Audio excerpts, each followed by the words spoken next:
Welcome everybody to the Staff Assembly Winter General Meeting. We are still letting folks in. I see that participant number climbing.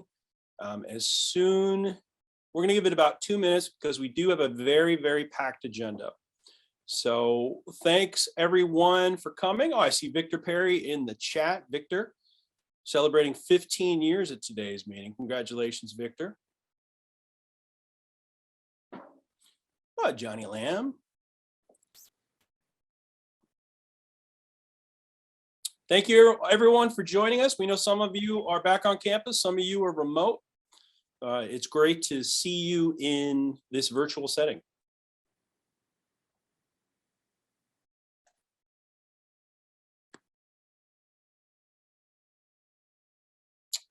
All right, we're going to give it about 30 more seconds and then we are going to go ahead and get started because it is a full hour. As many of you know, we have a lot of milestones to get to at the end, but we also have some wonderful featured speakers and we want to give them their full time.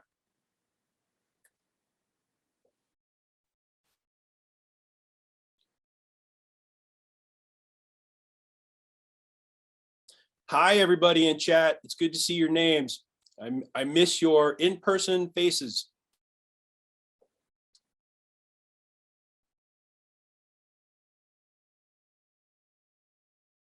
All right, I see that participant number continuing to climb, but it is 12:01 and I want to make sure everyone gets their full time. So my name is Jeff Giroux. I have the privilege of serving as our Staff Assembly President. Welcome to our Staff Assembly Winter General Meeting. Before we go any further, though, we would like to start with a land acknowledgement. We at UCR would like to respectfully acknowledge and recognize our responsibility to the original and current caretakers of this land, water, and air, the Cahuilla, Tongva, Luiseño, and Serrano peoples, and all of their ancestors and descendants, past, present, and future. Today, this meeting place is home to many indigenous peoples from all over the world, including UCR faculty, students, and staff. And we are grateful to have the opportunity to live and work on these homelands. Thank you. That was courtesy of Curtis Washington, who is a senior mail processor in distribution services. I think we can all agree that Curtis, if he ever wants to retire from mail processing, he has a long and successful career ahead of him in voiceover work.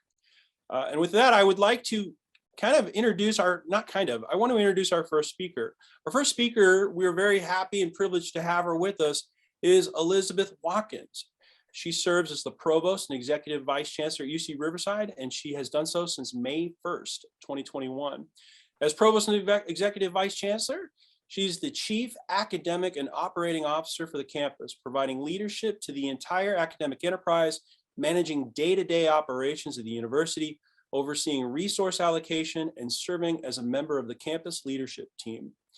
In the Chancellor's absence, she also serves as the Chief Executive Officer of UCR. Now, that's what was pre-written. I do want to take 30 seconds to also say that since Liz arrived at UCR, she has been one of the biggest advocates and champions of staff. In fact, whenever I have the opportunity to speak with Liz, one of the first questions she always asks is, how can I support staff?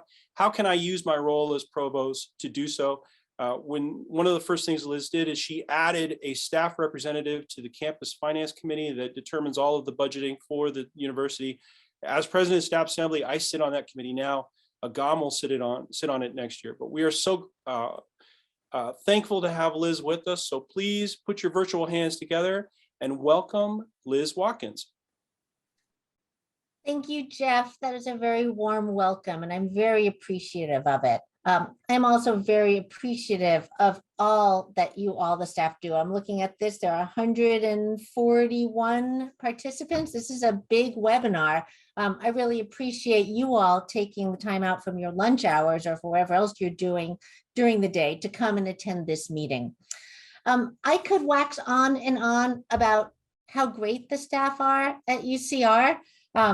But what I want, and know that I know that and fully appreciate it, but instead of telling you how great you are, I thought I might actually provide some constructive information and advice. as we move forward in this brave new world of the future of work. I know there have been all kinds of conversations across campus about in-person work, fully remote work, hybrid work, and how do we kind of figure this all out? And so I wanted to share with you some of my thoughts on this, and then perhaps some ideas for going forward. I want to be really clear, though. There's no mandate from the top. You know, the chancellor and I are not going to say, this is the way it's going to be, and everybody has to be in person, or everybody has to be virtual. I mean, except of course, when there's an emergency like a pandemic.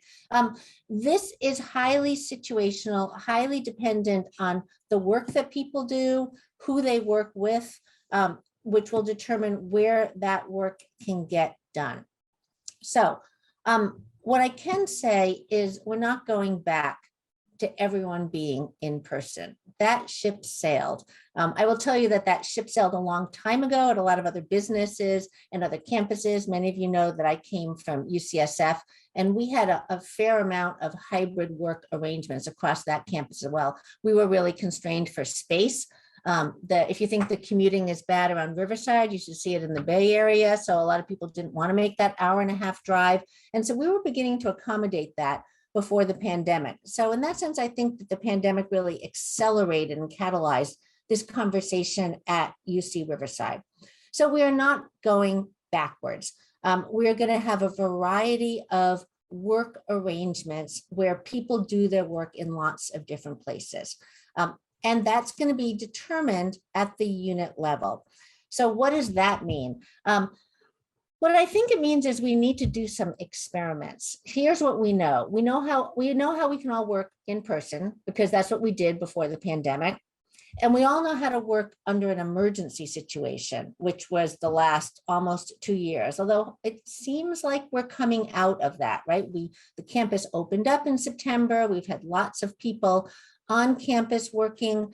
And so I don't think we can take some lessons from the pandemic era, but we've got to learn some new lessons, which is what is sort of the post-pandemic work world look like? So what I would like everyone to do, if this is possible, is in the next few months, it's performance evaluation season, right? This is the time when we do our performance evaluations. This is the time when every supervisor sits down with each person that they manage and talks about the past year, the upcoming year, look at your job description. I think this is a really opportune time to have these conversations about how the last year has gone, what we see coming forward, and where the work can get done. And I think there are sort of 3 parts to this. One is what work needs to get done? And can that work be done from a remote location? If you're part of our landscaping crew, you probably can't do your work remotely. But if you're on a finance team or information technology, there may be work that you can do from a remote location, which could be your home. The second question is, how does your working remotely impact the other people that you work with? Which is to say, if you're not on site, but other people are, is that going to change the dynamic? Because we don't want to have a negative impact on anybody else's work. So how does it work for the group? And this is something for supervisors to think about. And then the third thing to think about are the clients that you serve. How will this influence the people that you work, to whom you provide services? Is it students? Is it faculty? Is it staff? Is it some combination of those? How then will your individual work being remote impact how you're able to provide those services? And then I think what would be great is we do some experiments, right? We're a university campus. We are scientists and scholars. This is what we do at universities. We do experiments and we learn from them. So I'd like to see some telecommute arrangements set up. It may be for some people that it's coming to, it's hybrid 50-50, half the time in the office, half the time remote. For some, it may be more remote. I think we need to work into these arrangements that people may need to come to campus for certain meetings or other obligations. It's not going to be, you're not going to get a call. You shouldn't have to get a call at 10 o'clock at night and say you need to be on campus at 9 o'clock tomorrow morning, but with enough advance notice, knowing that, there may be some expectation of coming to campus. We spell these out really clearly. And then we check in.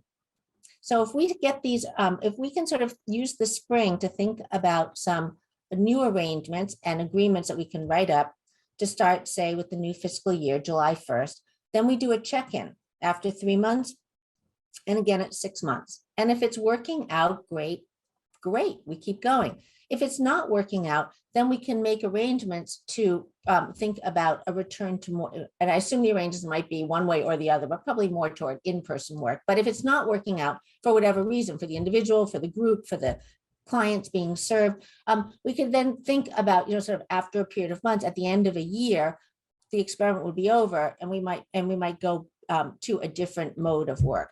If we do that for a year, we'll have a lot more data about what works and what doesn't. We've been talking about this sort of hypothetically. We've been operating under emergency conditions. What will this look like going forward? So we try these experiments and then we take stock. And if it's working, then we have a path forward.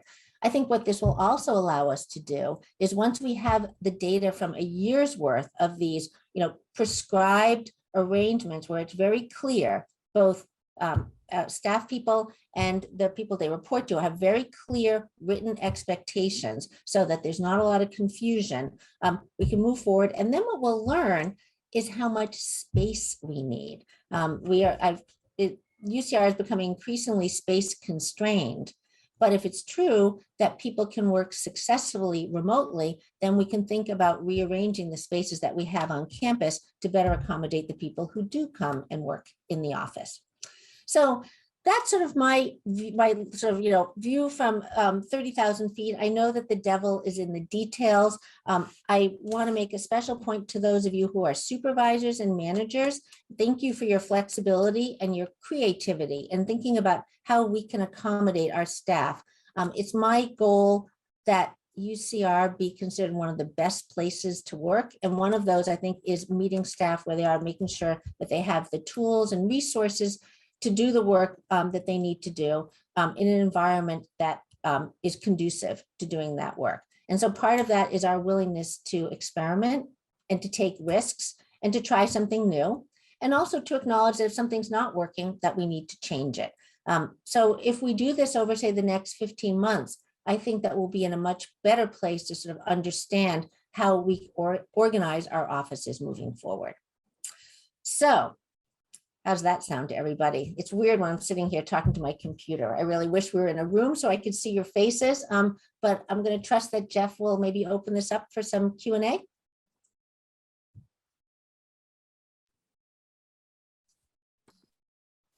Sure, I'm happy to do that.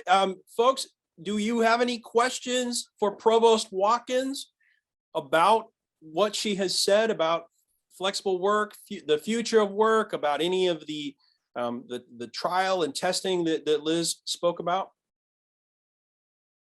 Feel free, you can just put your questions in chat, or you can, Agam's kind of running this feature. I'm not sure you can unhide yourselves. I think what we're getting, Liz, is just a lot of folks who are very thankful. Oh, here's one from Will Pines. When would planning supervisors talks start, or is it still in process? And then we have another one from Mandy. Are alternative work hours possible to experiment with for 10-hour workdays, for instance? I'll take the second question first. Sure, depending on if this works for your group. Again, I think it's worth considering. This is the time for us to consider all different options that we hadn't thought about before. In terms of when this should start, it can start now. Again, there's no sort of formal rollout. This is me just sharing an idea with you all to be taken up. It'll probably be taken up differentially, but I hope that that there is a robust performance evaluation process here at UCR. I understand that it takes place in March and April. So I would imagine that it would take place in the context of those discussions. And again, because the work that we do is so different across the campus in different units in different colleges, this really sort of has to happen at the level of the smaller units. So there's not going to be a one size fits all for Chaz, as Jeff knows, being an employee in Chaz. It's not going to be a one, it may be easier to do, say, in information technology solutions where, sort of people are working roughly in the same field. But for the schools and colleges, for the bigger units like student affairs, the work that people do is so varied that it's impossible to figure out a one-size-fits-all solution. So I'm really hoping that together there's a lot of brains and creativity around campus. I think we can come up with lots of different solutions. Thanks, Liz. I think we have time for one more question. This is one we get asked a lot. How is leadership planning on addressing those managers, directors who are resistant to hybrid remote work options and refuse to consider it for anyone on their teams without having a good reason why and with no analysis involved? Oh boy, that's a tricky question. And without knowing the whole story, there may be very good reasons why managers are being resistant. It would be hard to know every single situation. I hope that we have an open enough workplace that people feel comfortable raising these issues. Remember that every manager has a manager, including me, right? I got a boss right above me, and the chancellor has a boss right above him in terms of the president. So we all have someone we report to. And I think it's worth broadening the conversation if possible. Obviously, for represented staff, you have your union representatives. We also have our ombuds, who is very good at helping to facilitate those kinds of difficult conversations. And he can help provide strategies for opening up those conversations. But you're hearing from me. I'd like everyone to consider this across campus. And again, it depends on the kind of work that's being done. So it would be silly for me to be able to presume that hybrid will work for everyone. And many of those of you who see me know I'm in the office every single day, and sometimes on the weekends, because my job requires me to be here. So I want to be sensitive to the nuances of different jobs, but I really do encourage managers to be flexible. And I hope that managers are talking to each other about what their strategies are for meeting the needs of the groups that they supervise. Thank you, Liz. I think we could have an entire town hall on this. I do want to remind everybody that Liz is one of our conference speakers at next month's conference. So you'll definitely have an opportunity to hear more from our provost. But Liz, for today, thank you so much for your time. Your words are so impactful across campus. And folks, I would refer them to the recording of this meeting if you have a supervisor or someone in your office who wants to learn more about what folks in our executive leadership feel about flexible and hybrid work. But Liz, thank you again. Thank you. Bye. Thank you, Liz. We appreciate your support and leadership for our staff. Welcome, everybody. My name is Agam Patel, and I'm the Vice President for Staff Assembly, as well as serve as the Associate Director here at UCR's Palm Desert Center. It's my privilege to welcome and introduce our next speaker, Lela Dennis, who is the Director of Employee and Organizational Development and serving as Interim Deputy Chief Human Resource Officer for Central Human Resources. Lela has been with UCR for a little over 2 years and thrives on collaboration and organizational excellence. She oversees the operational aspects of compensation, human resource communication, along with EOD.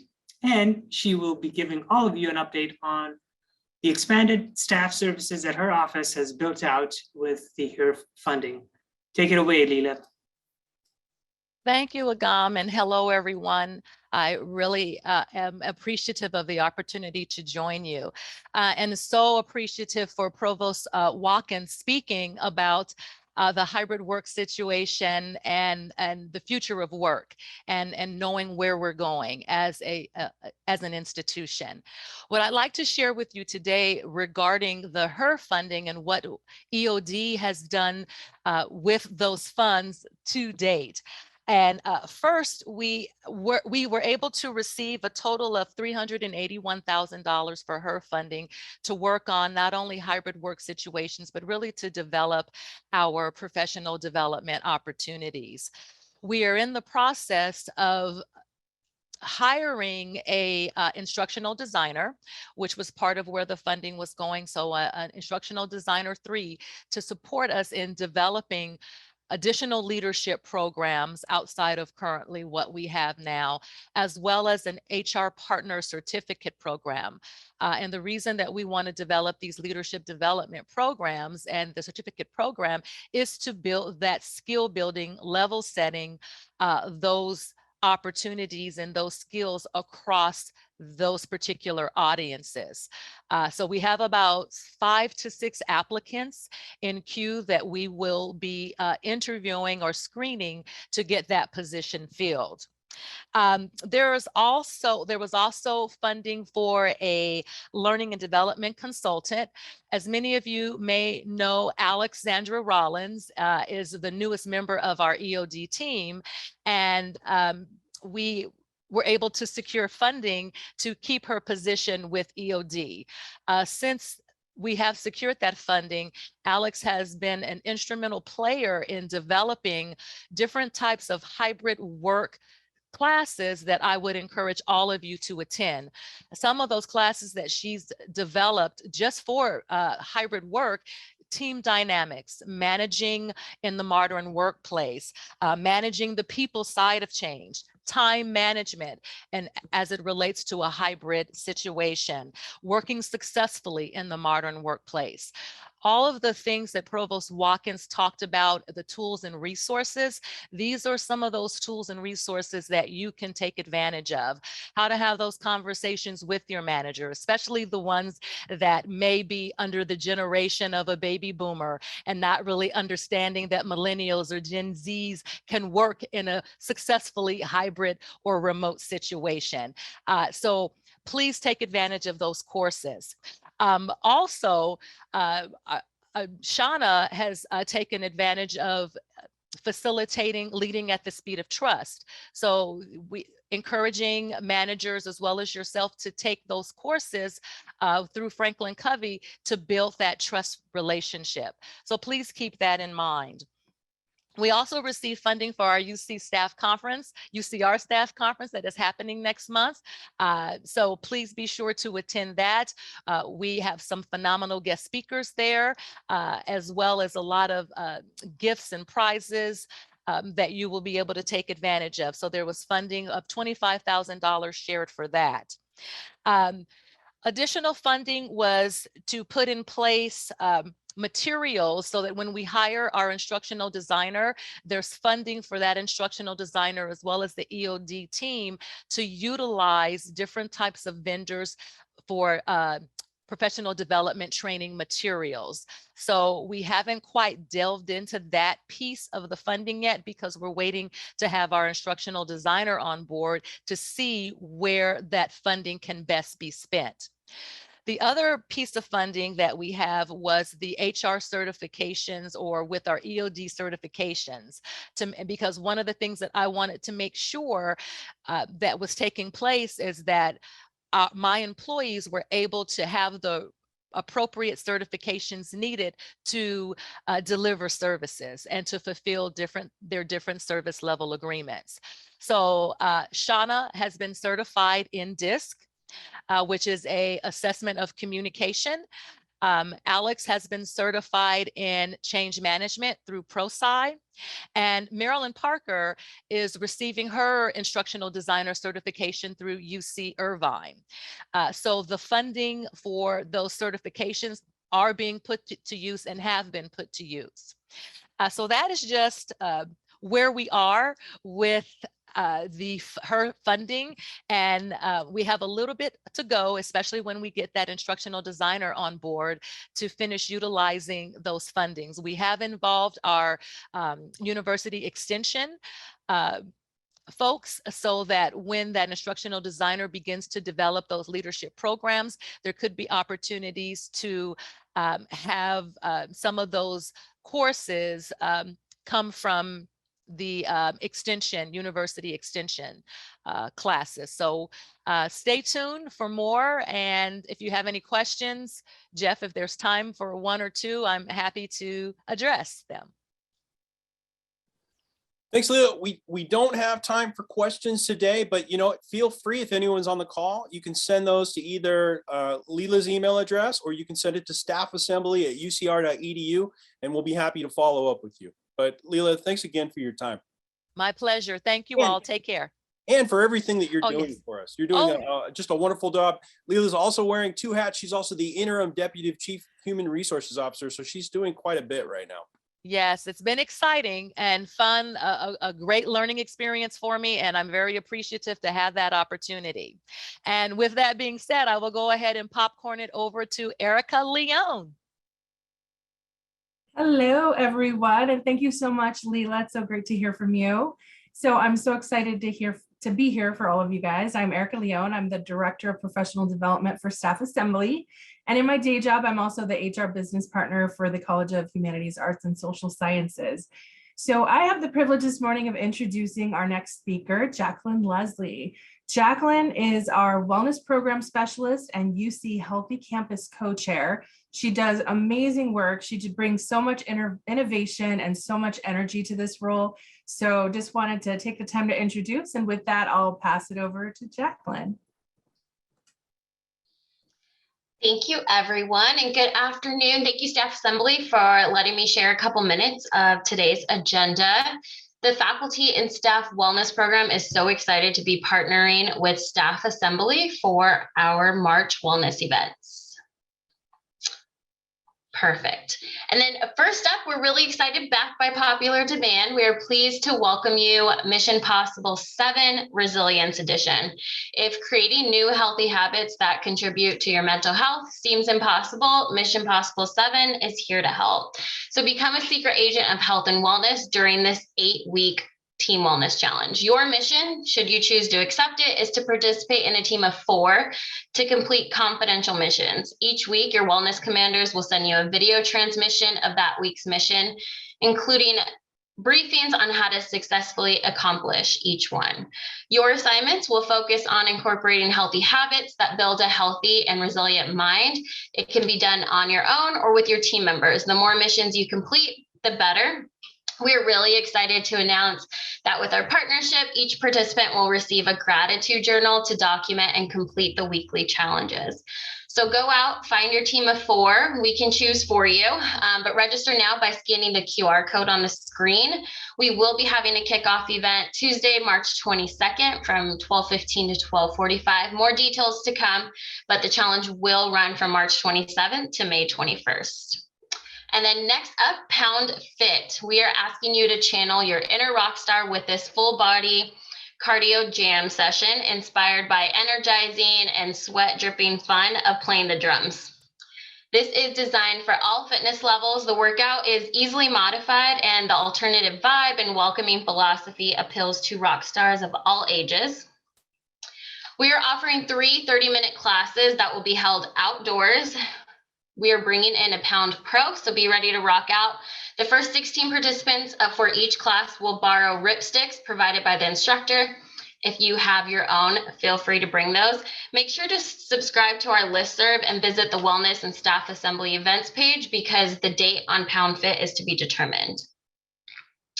Then lastly, we're really excited to bring Pause to Share. So dogs can bring a smile and a sense of calmness to individuals dealing with stress, anxiety, and loneliness. Studies have proven that pets have calming effects, which can help boost positive mental and physical health. Having pets in the workplace also fosters a healthy environment. UCR faculty and staff will have the opportunity to spend 10 minutes with a dog and handlers from Pause to Share organization. Pause to Share brings the love of a pet to you. So sign up today before slots get filled up. I did take a peek, and there's already some slots getting filled up. So we have March 23rd in Hub 355, 11 a.m. to 2 p.m. So every 10 minutes, we will have 3 different participants come in and get to spend time with a furry pet. So feel free to scan this QR code. It will take you directly to the poll to secure a reservation. Thank you. Thanks, Jacqueline. We appreciate your time. And more than that, we appreciate everything you're doing for our staff. We know that, for a lot of you, everybody's in a different situation right now. Some of you are never left campus. Some of you are full-time remote. But for all of us, it's a difficult transition, and we appreciate these wellness events. Brittany, can I have the next slide? All right, so I want to talk a little about what's coming up, because my goodness, there is literally so much coming up in the next 2 months. We couldn't even fit it on one slide. The good news is we've got a lot of folks who are going to be able to tell you about it. The rest of our board.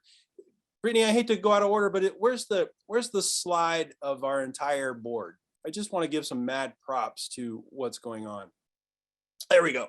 Before I tell you about what's going on, I just want to look at these names. I got to tell you, I've been on staff assembly, I think 4 years now.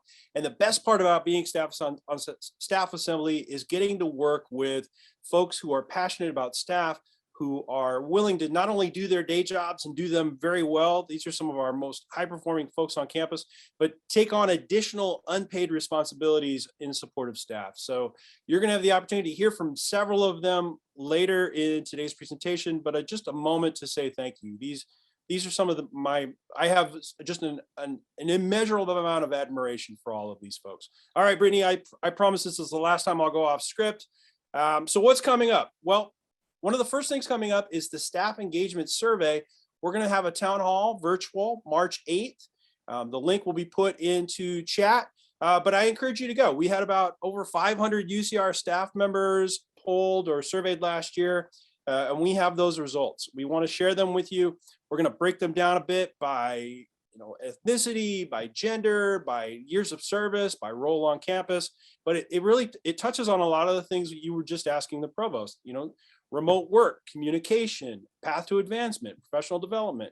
So I hope you can join us for that. Another thing that we're pretty excited about is we're using some of that here funding for Staff Pantry. We've had 4 events so far. They're growing and growing. We had one 2 weeks ago. We served over 200 staff members. Everybody got a bag of dry food, and then they also got a bag and they were able to shop for their own vegetables and fruit, a lot of them from our garden. We have events this Thursday. We've also got one March 10th, March 24th, with the idea that we're going to offer them every 2 weeks through May. Any staff member is welcome to join us and take advantage of those groceries. It's going to be at the Pentland Hills roundabout. I think you just go down Linden all the way to the end. It's across from EH&S. The nice thing is it's a roundabout. You can either walk up or drive up. And if you're interested in volunteering, there's also a link in chat. We are always looking for volunteers to help us. We think this is one of the most important things we can do for our staff, is to make sure that everyone is getting fed. We're also working with folks like Provost Watkins to find some permanent funding for this. This is one of those things that if we're able to do it, we would be only the 3rd UC to have a staff pantry. So we're excited about that. You'll hear more about the staff conference from Erica a little later. But oh my goodness, that is going to be amazing. We're giving away, resume templates, resume makeovers. We're also working with a professional photographer so that there'll be 4 dates on campus, so you can come and get a professional headshot free of charge. But we're doing what we can to really help promote our staff and really do that. And then lastly, I want to mention the Highlander Day of Service. That's April 23rd. I will be leading a group to Feeding America. Slots are limited to 40 because of COVID protocols. But check it out at dayofservice.ucr.edu. We're going to work from 8 to 11:30 and do our best to just help out Feeding America. Feeding America is the largest food bank here in Riverside, San Bernardino counties, and they are also the primary resource for our pantry and for the staff pantry that I just talked about. There are many more events coming up. I will stay tuned because somebody's going to talk about goats and goat yoga, but there's some really exciting stuff happening in the next 4 to 5 months. And we are really hoping that we can see you in person, we can connect with you, but we also want to meet you where you are at. So some of this is virtual, some of it's in person. All of it is with the idea that we want to support our staff in an environment that you feel most comfortable with it. And with that, I'm going to pass it over to our Vice President, President-elect, Agam Patel. Thank you, Jeff. I wanted to take this opportunity to remind everyone that Staff Assembly is working on behalf of all of you. And besides all of the fantastic programming you enjoy from us, we are also working behind the scenes in various ways. We have regular meetings with campus leadership, as well as host town halls on important issues that come up during the year. Jeff and I will be participating in the upcoming UC Advocacy Days, where we'll have an opportunity to go to Sacramento on May 24th and advocate on behalf of our UC budget to our state representatives and senators. We will also be representing virtually during the Advocacy Day set for March 8th. Your voice is also heard in a number of other ways. Most recently, Staff Assembly representatives sit on various committees, such as the Campus Finance Committee that was alluded to earlier, on senior leadership recruitments, such as Vice Provost of International Affairs, Vice Chancellor, University Advancement, as well as serving on Chancellor's Advisory Committee for Disability and Inclusion. I also wanted to remind everybody about our upcoming Staff Assembly elections. If you or someone you know is interested in serving on our Staff Assembly Executive Board, please nominate by March 4th. Elections will take place promptly afterwards between March 14th and 18th. As always, we'd love to hear from you. Please reach out to us via our email at staffassembly.ucr.edu, and I will pass it on to my fellow board director, Julie Salgado, to talk a little bit about upcoming events. Thank you. Hi, everyone. Let's see, am I on? Hi, everyone. I don't see my camera. I have my camera on. You're on, Julie. I am. Awesome. All right. So we have some awesome events coming up. We have, in collaboration with Wellness, the Pound It, the Fluffies, and the Mission Possible. We also have some other events coming up. We have April. We have our Thank Goodness for Staff Week, where we have guest speakers. We'll have a Build-A-Scotty, similar to Build-A-Bear. You'll be able to put a little bear together. He has a cute little t-shirt. And if you don't feel comfortable coming to the event, you can come up and pick up a kit and do that at home. We also have goat yoga. Who doesn't love baby goats, right? And then in May, we have our end of the year celebration. We have food trucks, entertainment, massage chairs, and some tabling going on. Come out, have a great time. And in June, we have Juneteenth, where we have our guest speaker, Craig Thompson. Some of you who have come to our last year's conference, you heard from Craig. He's a dynamic speaker. You don't want to miss out. And then, so that's our events coming up. Now we have the remarkable race. So those of you somehow tell me in chat that you did experience the Save Scotty and Save Scotty 2.0. That was our escape room. We are going to have the remarkable race. It's a fundraiser, 5 people on a team, $20 per person. It's a team building event, and it's a race against the clock. So the most competitive team will win, and you'll be able to solve clues, go around campus. It's about a 2-mile walk, and the best time wins the prize. So look out for these dates and these exact locations. Melanie sends out an awesome newsletter. Just keep an eye out for those events. And I will turn it over to Melanie. Hello and welcome, everyone. I wanted to ask you, because Staff Assembly is here to serve UCR staff, to not represent, but advocate and champion for UCR staff. So what we would like to hear from you, and this applies to our newsletter, our social media content, what can we do, what can we provide that will offer you the most value? The things that you see here are some of the things that we typically try to feature, but we are open to your suggestions and we would love to hear them. So if you would please drop your ideas in the chat, whether it's one of these things or if it's something else entirely. What can we do? What can we create that would bring you value on a daily, weekly, monthly basis? So please let us know. Going on to the next slide. We're also looking for some testimonials from folks who have received groceries from our recent staff pantry events. And the reason why we're hoping to get your story, even if it's anonymous, that's totally okay, is we are advocating and championing the cause to seek permanent funding to make these staff pantry events something that are an ongoing thing, not just supported by the HERE funding.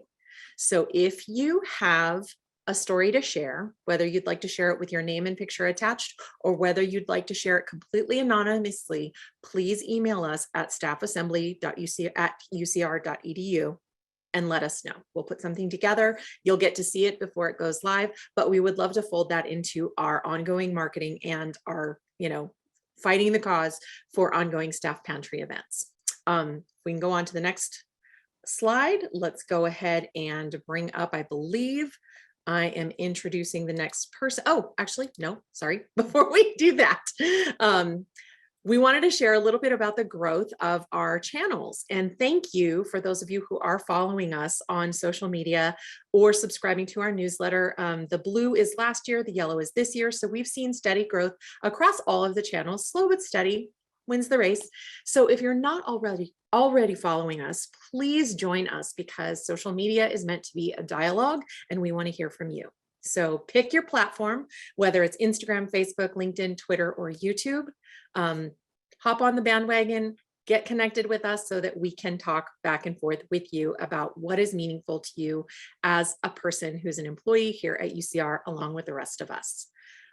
Last but not least, here's where you can find us on all those different platforms. And in a moment, I'll drop all of those links in the chat so you don't have to bother typing that in. And then next up, let me please hand things off to Erica, who's going to share a little bit with you about upcoming professional development for Staff Assembly. Thanks for joining us. Thank you so much, Melanie. Melanie's so awesome and she's so good with all of the dropping the links. I could never be as fast as her. So thank you, Melanie, for that. Just wanted to share some upcoming professional development news.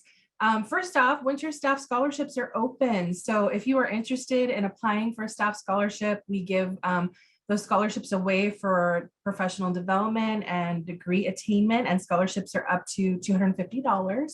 So please click the link there for more information if you're interested in applying. We'll be keeping this open for about another week and a half. So if you're interested, please feel free to apply.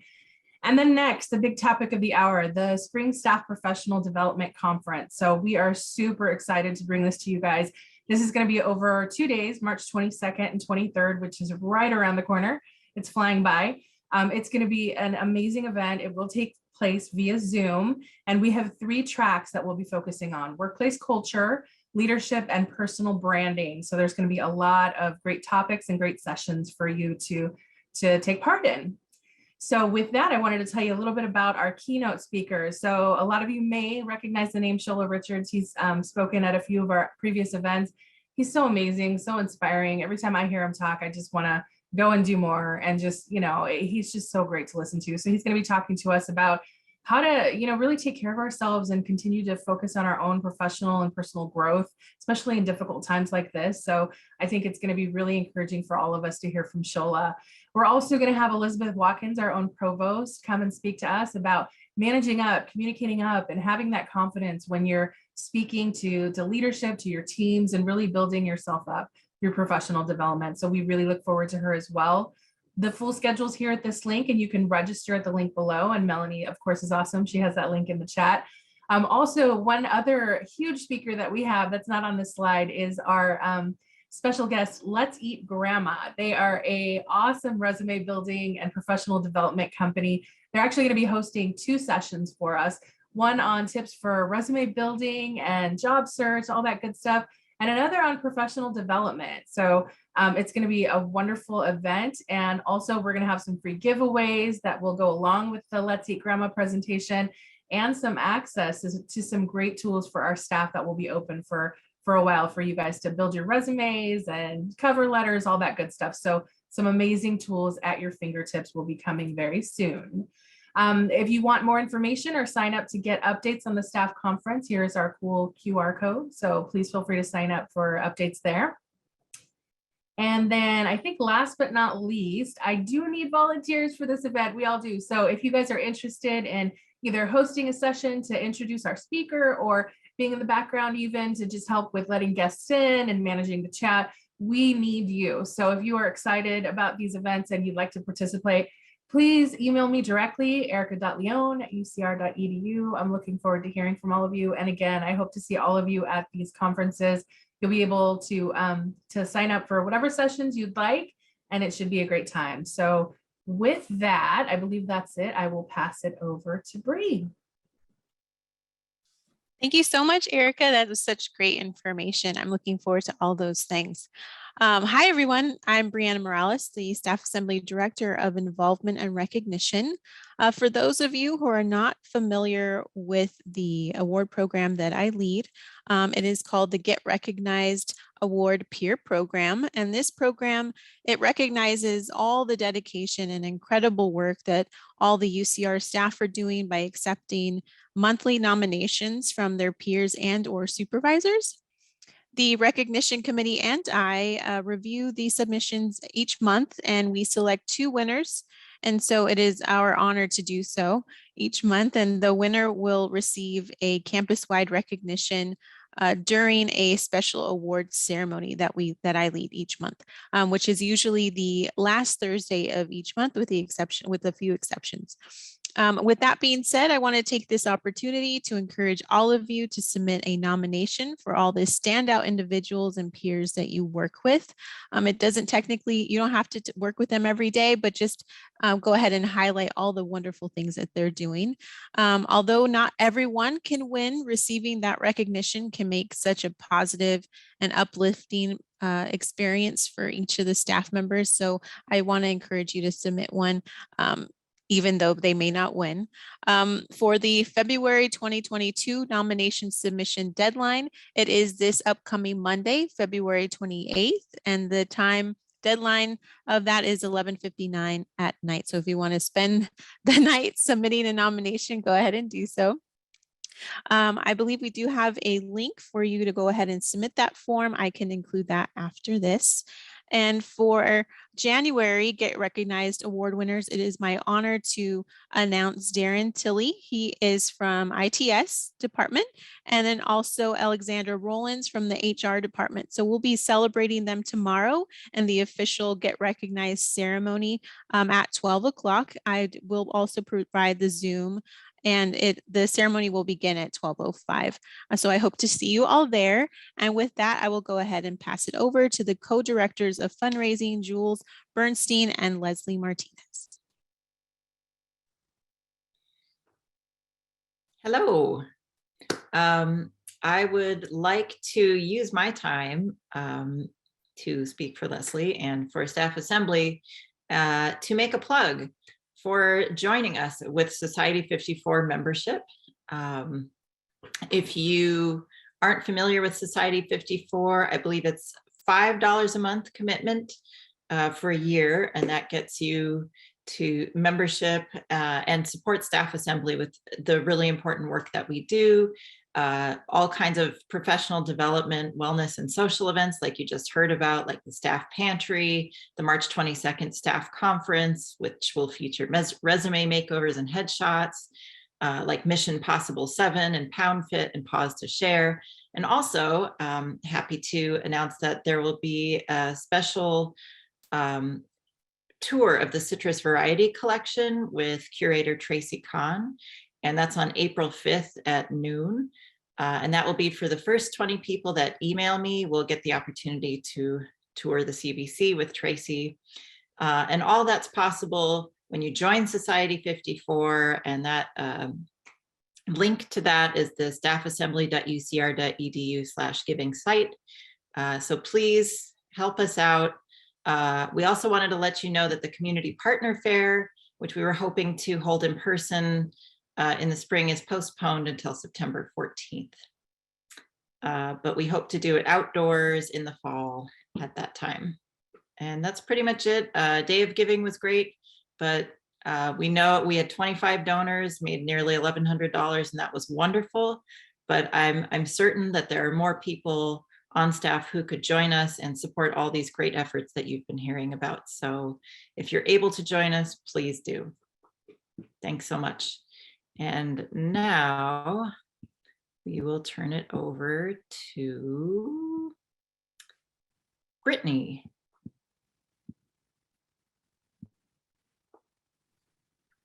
Thank you, Jules, for that introduction, and thank you, everybody. I am co-piloting this wonderful presentation. For those of you who don't know, I am Brittany Frazier. I'm the Director of Administration. Normally I stay in the background, but today I am speaking. For those of you who don't know what I do, a lot of what the Director of Administration does is I take minutes during our executive board meetings. I help put together these presentations for our general meetings. I am kind of in charge of getting some of the quotes together for the different purchases that staff assembly has to do. And a major portion of what I do is I help with the milestones. So that includes, me kind of getting the spreadsheets together and kind of coordinating the various things that come along with milestones, including all the emails, because milestones are not always easy. Just because your UC path says what your start date is doesn't necessarily mean that your milestone is going to come on that date. And so there are a lot of emails that come along with that as well. And so with that, one of the things with milestones right now that we are working on is these got backed up due to COVID. Unfortunately, just getting these out to people got backed up, and staff assembly is currently working with campus partners to make sure that these get out. And we just want to thank you all for your wonderful patience as we get these all out to you. And it will take us a little bit of time, but we're actively working on it. And I know that Jeff and Julie are going to assess the situation later this week. So hopefully we'll have a resolution to this problem shortly. Without further ado, I'm going to pass it along to our past president, Dennis McIver. I'm going to pass it over to Jeff real quick because we're running short on time. So go ahead, Jeff. Yeah, apologies to everybody. There was just so much to tell you. We're going to go straight into recognition. So with that, I'm going to turn it over to Agam Patel. Thank you, Jeff. Dennis, we appreciate your flexibility, and a big round of applause to all the amazing board members that Staff Assembly has that are working on behalf of you. Please join me, Julie Salgado and Leslie Martinez, to announce the service milestone recipients. We're going to be announcing your names and celebrate you and your service. So take it away, Julie. All right, I get to announce the 5 years.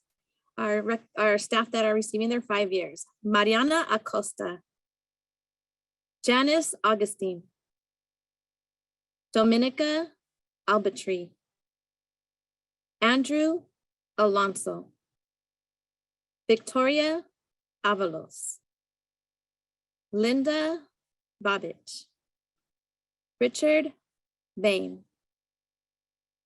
Tara Barthel, Lauren Bonzer, Kristen Branson, Courtney Brumfield, Myra Calavarso, Brenda Carrion, Aaron Chavez, Sue Chen,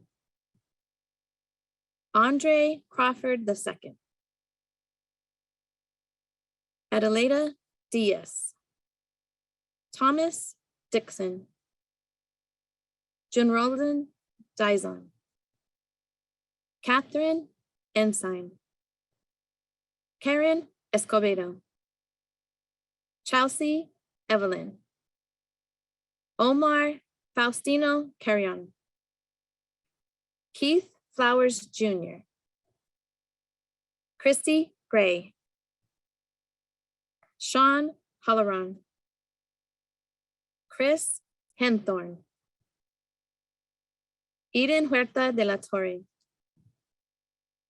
Edward Hurley, Robert Lee, Alberto Lopez, Matthew Louis,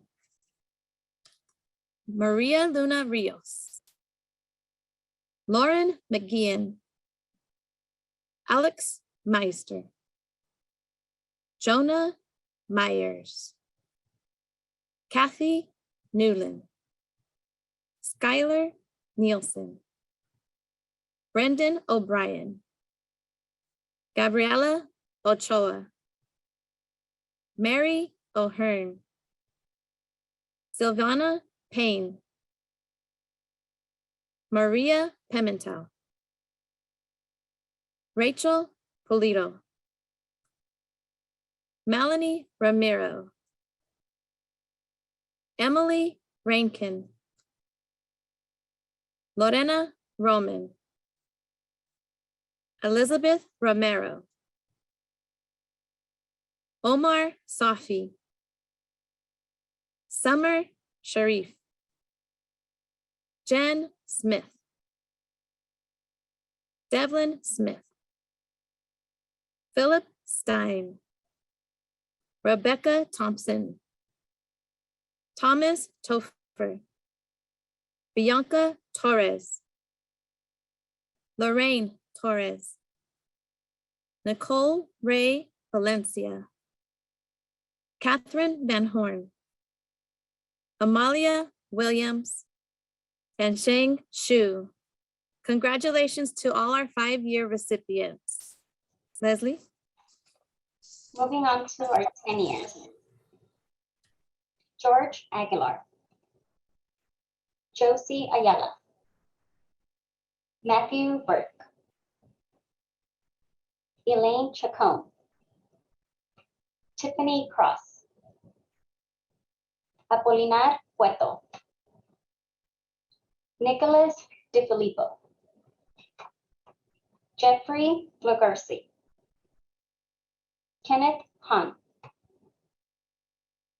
Angelique, Jeffrey Cox, Angelique Jones, Jennifer Kavetsky,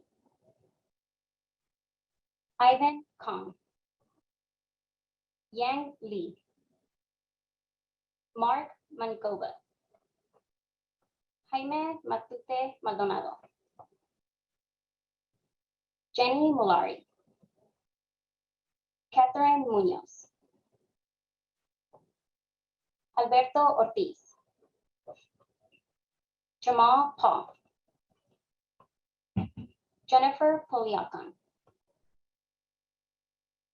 Kenya Reyes Abarca, Jamie Rios, Allison Rodriguez, Michael Schwetzer, Tasha Ewells. Congratulations to our 10-year recipients. Thank you, Leslie. Let's start with the 15 years. Anna Aldena, Michael Austin, Derek Bevan, Jennifer Boone, Jimmy Bowen, Raina Burton, Clay Clark, Michelle Cole, Jason Espinoza, Kim Etziweiler, Dahlia Fatal, Jennifer Ferrante, James Fox, Julieta Gaslam, Lee Gleason, Esther Kim, Garrett Lara, Helen Lee, Stacy Marcellisi, Lisandro Martinez, Robert Matza, LaSharon McLean Perez, Julie Mendoza, Tammy Mitchell, Tanya Morales, Guillermina Ochoa, Graciela Orozco Michelle, Pooja Panu, Christine Parada,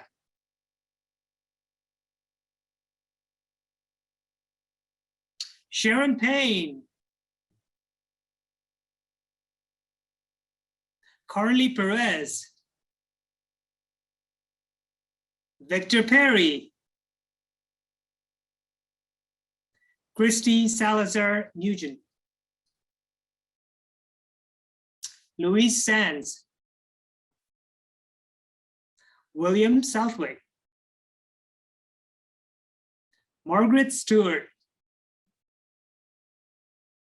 Veronica Valenzuela. Angelica Velasco. And give it up, congratulations to our 15-year recipients.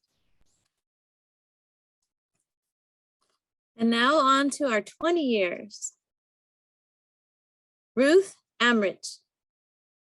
Sean Kaysen. Cecilia Castillo. Dara Serta. Paula Duran. Mark Henry. Vladimir Kokoza. Hawk Lee. Deborah Mansfield Hughes. Eric Martin. Gregory Moore.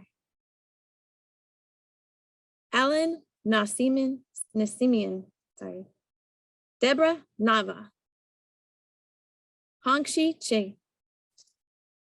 Nick Stout. Sarah Turnbull. And Kenneth Wolfram. Congratulations to all of our 20-year recipients. Moving on to our 25 years. Roberta Albert. Chitu Espiritu. Brian Griffin. Karen Logue. Mindy Moore. Congratulations to our 25-year recipients. All right, 30 years. Teresa Buchanan. Francis Kelvin. Tammy Disney. Jacobus Katz. Sergey Trepitsin. And congratulations to all of our 30-year milestone recipients. Let's move on to the 35 years. Bobby McCracken. Congratulations to all the 35-year recipients. In this case, it's just Bobby, but thank you for your service. 40 years. Jean Weiss. And congratulations to all the milestone recipients with a combined total university service of 1,850 hours. Congratulations, well done, and we thank you for your service. Please allow me to welcome our next speaker, Andy Plumley, who is the president for UCR's Retiree Association, as well as a staff assembly previous president, a UCR alum with decades worth of service to UCR, and he will be announcing the UCR retirees. Take it away, Andy. Thank you so much, Agam. First, we have John Freeze, 27 years of service, retiring as interim chief of police from the UCR Police Department. I'm told John is going to say a few words, or is that possible? I think in the interest of time, Andy, we'll just keep moving along. Thank you. That's what I figured you would say, Agam. Thank you. Our next, we have Lupe Riaz, and she is retiring with 26 years of services. I love the hooray, retired at last. So congratulations, Lupe. And then finally, we have Mary Stewart with 24 years of service, personnel assistant at CNAS Personnel Service Center. And congratulations with that. And I want to thank Staff Assembly for allowing recognition of our recent retirees. It's just a great partnership. So congratulations, everyone. Thanks, Andy. You know, is John Freeze on the call right now?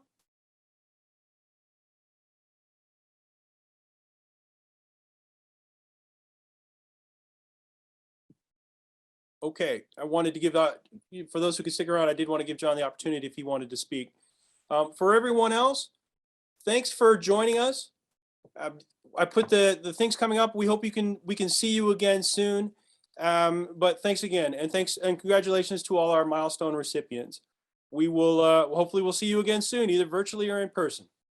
Bye everyone, take care.